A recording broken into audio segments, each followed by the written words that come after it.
Hello दोस्तों, स्वागत है आपका आपके अपने YouTube channel create wealth with Atul में। मैं हूं आपका दोस्त अतुल गोयल। आज हम बात करेंगे बैंकिंग सेक्टर से जुड़े हुए एक छोटे शेयर की।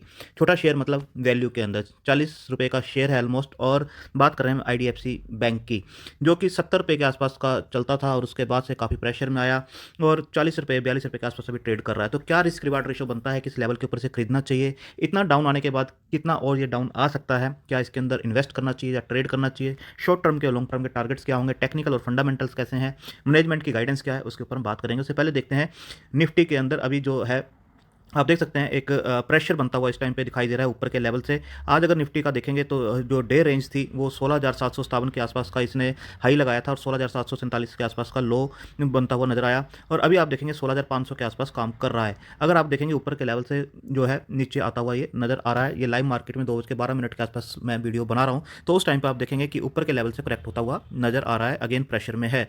तो इसके बाद अगर हम देखें बैंक निफ्टी, क्योंकि अगर बैंकिंग सेक्टर की हम बात कर रहे हैं, आईडीएफसी बैंक की बात कर रहे हैं, तो बैंकिंग सेक्टर की बात करना काफ़ी जरूरी है। अगर हम बात करें बैंकिंग, आज इसकी डे रेंज जो थी वो 35,374 के आसपास की थी और जबकि जो डे लो है इसका 34,218 के आसपास का रहा है। तो 35,374 से लेकर अभी आप देखेंगे 34,386, लगभग जो है ये 1,000 पॉइंट के आसपास जो है स्टॉक अभी जो इंडेक्स है नीचे आ चुका है। बैंकिंग इंडेक्स अपने डे हाई से देख सकते हैं, यहाँ पे डे हाई लगाया था, उसके बाद से यहाँ पर ट्रेड करता हुआ भी नजर आ रहा है, तो ऊपर के लेवल से नीचे फिसलता हुआ नजर आ रहा है।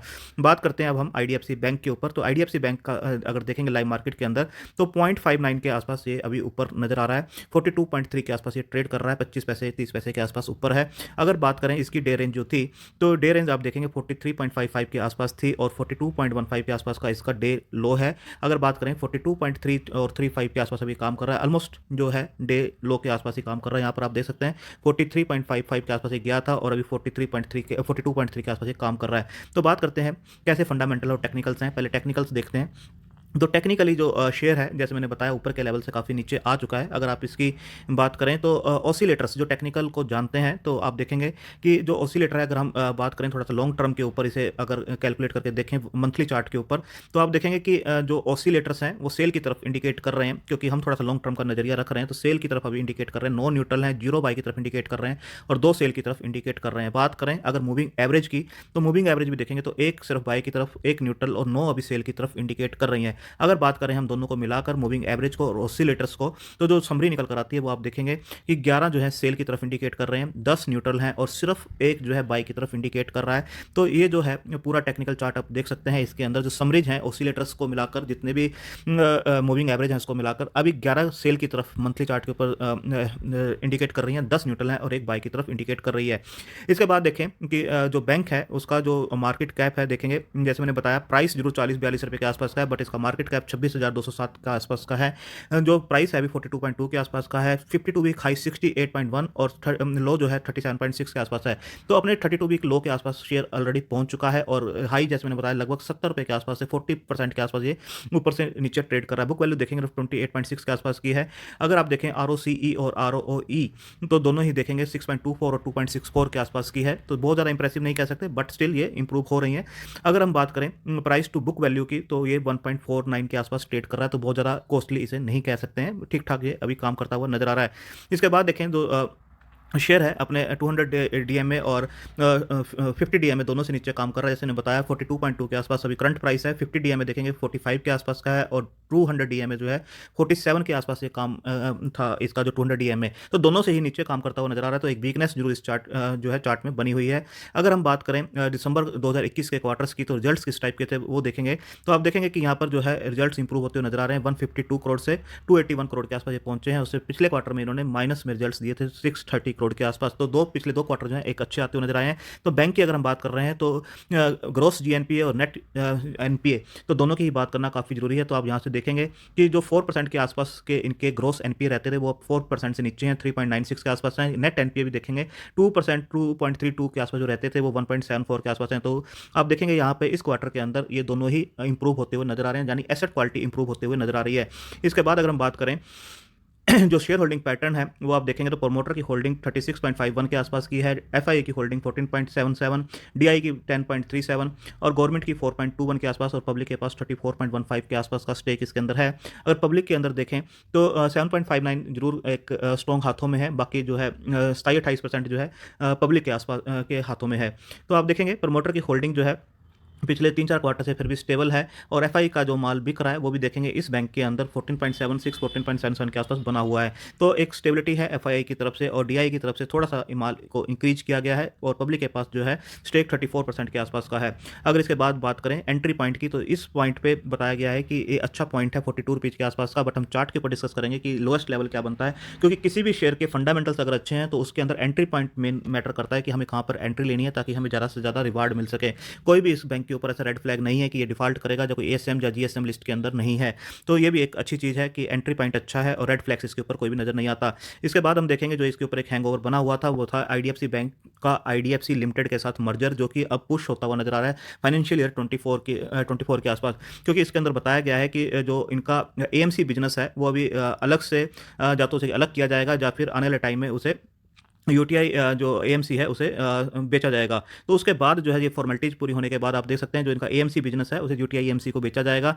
तो उससे बाद में इसका मर्जर होना पॉसिबल होगा, आरबीआई से अप्रूवल मिलती हुई नजर आएगी। तो ये अभी एफआई 24 की बात है, तो ये अभी पुश होते हुए बात की नज़र आ रहा है।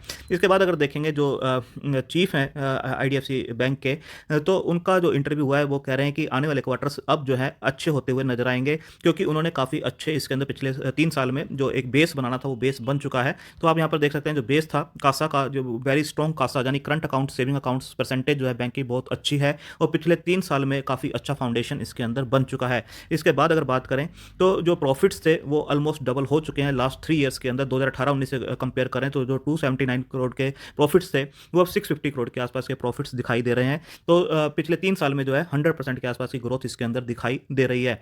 इसके बाद जो है ये सब कुछ जो प्रॉफिट्स हैं जो इन्होंने 400 के आसपास ब्रांचेज ओपन की हैं और 600 के आसपास के एटीएम जो लगाए हैं उसके भी जो एक्सपेंसेस इसके अंदर हुए हैं उसके बावजूद ये प्रॉफिट्स बढ़े हैं। इसके बाद देखेंगे जो इनकी एनआईएम है यानी नेट इंटरेस्ट मार्जिन जो है वो भी इंप्रूव होते हुए नजर आ रहे हैं। 1.9% के जो हुआ करते थे 5.9% के आसपास बढ़ते हुए नजर आ रहे हैं। तो ये भी एक अच्छी चीज़ है कि जो बैंक का मार्जिन है इंटरेस्ट मार्जिन है, यानी जितने पैसे पे वो कमाई कर रहे हैं, सपोज करो 10 रुपये दिए हैं पीछे से वो जितने पे ले रहे हैं और आगे पे जितना दे रहे हैं उसका जो डिफरेंस होता है इंटरेस्ट का उसको एनआईएम बोलते हैं। तो उसको इंप्रूव होना काफ़ी अच्छा है। इसके बाद आप देख सकते हैं एनपीए कर्व, जैसे मैंने उसके अंदर भी दिखाया था कि ये काफ़ी इंप्रूव होते हुए नजर आ रही है, और ये बता रहे हैं कि काफ़ी ज़्यादा डाउन आई और यही आगे का भी प्रोविजंस रहेंगे कि ये 1.5% के आसपास का जो है आता हुआ नजर आएगा, और आने वाले 3 क्वार्टर्स के अंदर ये और भी ज़्यादा डाउन आती हुई नजर आएगी।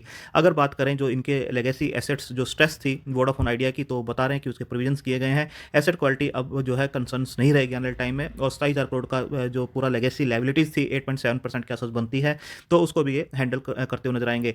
इसके बाद इन्होंने टायर 2 कैपिटल से 1500 करोड़ के आसपास जो रेज किए हैं वो काफ़ी अच्छा मूव बताया जा रहा है, क्योंकि इनसे क्या है इनकी कैपिटल एडिक्वेसी बढ़ती हुई नजर आएगी। तो 1500 करोड़ रुपए जो इन्होंने किए हैं उससे कैपिटल एडिक्वेसी काफ़ी बढ़ती हुई नजर आएगी। रिटेल पे फोकस का जो इन्होंने गाइडेंस दी है वो बता रहे हैं कि रिटेल पे फोकस तो रहेगा ही रहेगा, उसके अलावा जो वेल्थ मैनेजमेंट है, क्रेडिट कार्ड बिजनेस है और फास्टैग का जो बिजनेस है उसके ऊपर भी ये काफ़ी ज़्यादा फोकस कर रहे हैं, क्योंकि क्रेडिट कार्ड का जो बिजनेस है वो काफ़ी अच्छा आने वाले टाइम में ग्रोथ दे सकता है। रिटेल बुक को जो ये बताया जा रहा है वो है एक्सपेक्टेड कि ईयर ऑन ईयर 25% के आसपास का ग्रोथ यहाँ से भी देखता हुआ मिल सकता है। तो काफ़ी अच्छी ग्रोथ आने वाले टाइम में ये बैंक दिखा सकता है। इसके बाद बात करें तो आईसीआईसीआई डायरेक्ट की तरफ से जो टारगेट्स दिए गए हैं वो 65 रुपीज़ के आसपास के टारगेट्स दिए गए हैं। अभी जो स्टॉक है 42 के आसपास काम करता हुआ नजर आ रहा है। अभी बात करते हैं हम चार्ट्स के ऊपर कि चार्ट्स के ऊपर ये स्टॉक किस टाइप से काम कर रहा है और क्या उसकी डाउन साइड है और कितने टारगेट्स उसके ऊपर निकल के आ सकते हैं। तो बात करते हैं चार्ट्स के ऊपर।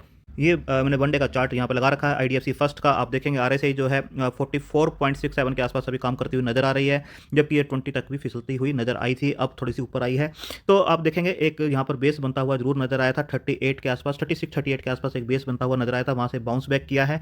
तो कहीं 36-38 के आसपास स्टॉक मिलता है तो छोटी क्वांटिटी के अंदर अकोमुलेट करना चाहिए। अभी जो ट्रेंड है वो एक डाउन ट्रेंड के अंदर क्लियरली दिखाई दे रहा है। आप देख सकते हैं एक डाउन ट्रेंड के अंदर स्टॉक है, यहाँ से आप क्लियरली देख सकते हैं एक डाउन ट्रेंड के अंदर स्टॉक चल रहा है। जब ये 45-46 के ऊपर ट्रेड करना स्टार्ट करेगा तब कुछ स्ट्रेंथ इसके अंदर आनी स्टार्ट होगी, बट इसे अकोमुलेट करना है तो 38-39 के आसपास स्टॉक जाता है तो बिल्कुल इसे अकोमुलेट कर सकते हैं छोटी क्वांटिटी के अंदर। जैसे जैसे आने वाले टाइम में इसके रिजल्ट्स अच्छे होंगे, एसेट क्वालिटी और इंप्रूव होती हुई नजर आएगी, तो ये स्टॉक जो है अगेन आपको 48-50 के ऊपर निकलता हुआ भी नजर आएगा। अगेन जो है उसी लेवल को जो मैंने पहले ही बताया था कि 70 के आसपास ये स्टॉक गया था, तो वहाँ तक भी जा सकता है, बट इसके अंदर पेशेंस रखने की जरूरत पड़ेगी क्योंकि बैंक निफ्टी में जो प्रेशर है जैसे जैसे रिलीज होगा तो ये स्टॉक भी ऊपर आता हुआ नजर आएगा।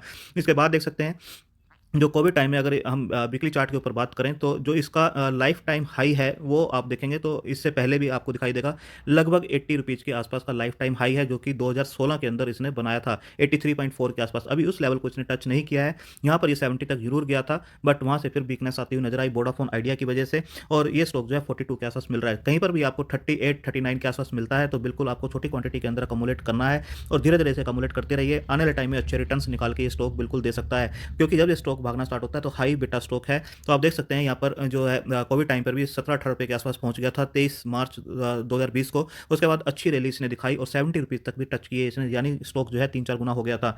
अभी एक अच्छे लेवल के ऊपर आ रहा है, जैसे कुछ वीकनेस आती है मार्केट के अंदर तो इसे छोटी क्वांटिटी में अकोमुलेट किया जा सकता है। तो आप अपने फाइनेंशियल एडवाइजर से डिस्कस करके अपनी होल्डिंग कैपेसिटी और रिस्क टेकिंग कैपेसिटी के हिसाब से इस स्टॉक को कंसिडर कर सकते हैं। एक अच्छा बैंक है, एक अच्छे लेवल्स के ऊपर आता हुआ नजर आ रहा है और आने वाले टाइम में अच्छी ग्रोथ दिखा सकता है। थैंक यू, धन्यवाद।